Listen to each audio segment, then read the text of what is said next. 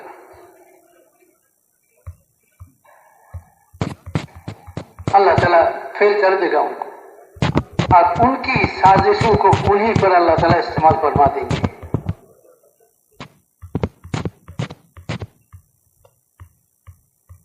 اگر ہم نے صحیح نیت سے سچی نیت سے ایمان کی کمال کے ساتھ اللہ اور اس کے رسول کی اطاعت کے ساتھ اور عبادات کی پابندی کے ساتھ، یہ دعوت عبادت کو زندہ کرنے کے لیے ہے، یہ دعوت صرف دعوت کے لیے نہیں ہے کہ دعوت زندہ ہو جائے دعوت سے دعوت زندہ ہونا مقصد نہیں، دعوت سے عبادت زندہ ہونا مقصد ہے۔ سارے دنیا میں سب سے عبادت میں آگے انبیاء علیہ السلام تھے، اللہ کی عبادت کرنے والے، اللہ کے بندے، اللہ کو ماننے والے تھے انبیاء علیہ السلام 100%۔ تو اس دعوت کے ذریعے ہم میں بھی اطاعت کی صفت پیدا ہو گیا اللہ کے اور اس کے رسول کی، یا ایھا الذین آمنوا اطیعوا اللہ واطیعوا الرسول، ایمان والو اللہ کے اور اس کے رسول کی اطاعت کرو۔ ہم میں بھی اللہ کے اور اس کے رسول کی اطاعت آ گئی 100%۔ ہماری دنیاوی زندگی کے ہر شعبے میں اللہ کی اطاعت ہو، آزادی نہیں بلکہ پابندی والی زندگی ہو ہماری۔ اسلامی زندگی، دینی زندگی آزادی زندگی نہیں ہوتا ہے، آزاد زندگی نہیں ہوتا ہے۔ اسلامی زندگی پابندی والی زندگی ہے کہ ہم پابندی کے ساتھ زندگی گزاریں، اللہ اور اس کے رسول کے حکموں والی زندگی۔ آزادی زندگی یہ شیطانی زندگی ہے، یہ معصیت والی زندگی ہے۔ اوامر والی زندگی یہ دینی زندگی ہے۔ اس لیے میرے محترم دوستوں بزرگوں، ہم جو ہے اس کی نیت کریں اور ارادے کریں کہ ہمیں اس کام کی تقاضے کو لے کر پوری دنیا میں جانا ہے اور پوری دنیا کو دین سے، اسلام سے باخبر کرنا ہے۔ آج لوگ موجودہ مسلمانوں کو دیکھ کر اسلام کے بارے میں اپنے رائے قائم کرتا ہے۔ مسلمانوں کو دیکھ کر کوئی اگر موجودہ زمانے کے مسلمانوں کو دیکھ کر اسلام اور قرآن و حدیث کے بارے میں اگر رائے قائم کرے تو وہ صحیح رائے قائم نہیں کر سکتا، اس لیے کہ مسلمانوں کی زندگی جو ہے وہ آج نمونہ نہیں بنا ہوا ہے۔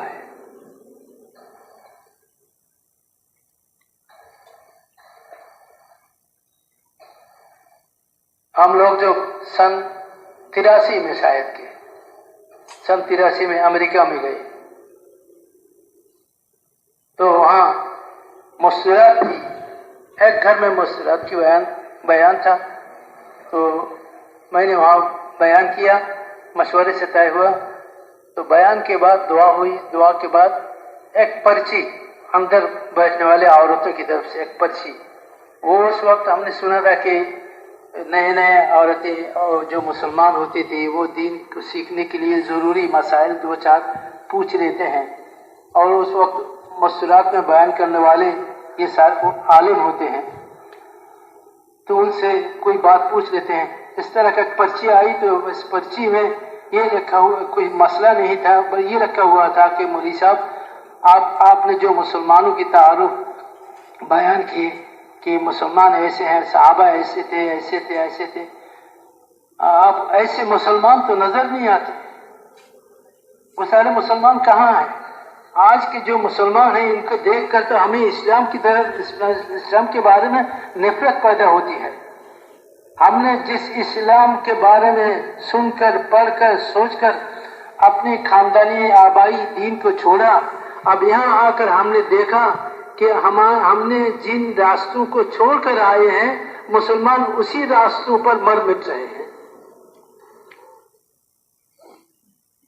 اب تو ہمیں بڑی حسرت ہو رہی ہے کہ ہم نے اپنے آبائی مذہب کو چھوڑا، دین کو چھوڑا اسلام کے لیے، اور یہ مسلمان مر رہے ہیں ہماری والی طریقہ اور ہماری والی جو زندگی کو اختیار کرنے کے لیے. تو ہم نے کیوں اپنے آبائی مذہب کو چھوڑا؟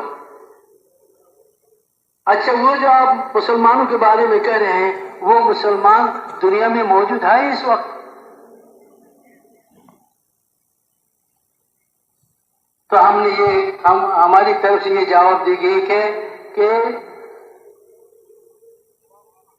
مسلمان درگور کہ مسلمان تو قبر میں چلے گئے، اور مسلمانی جو ہے وہ قرآن میں ہے، حدیث میں ہے، زندگیوں میں نہیں ہے.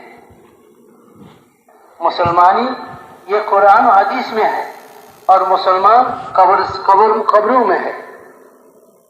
مسلمان تو صحابہ تھے.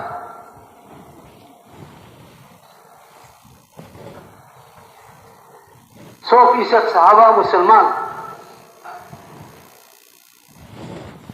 100% مسلمان تھے.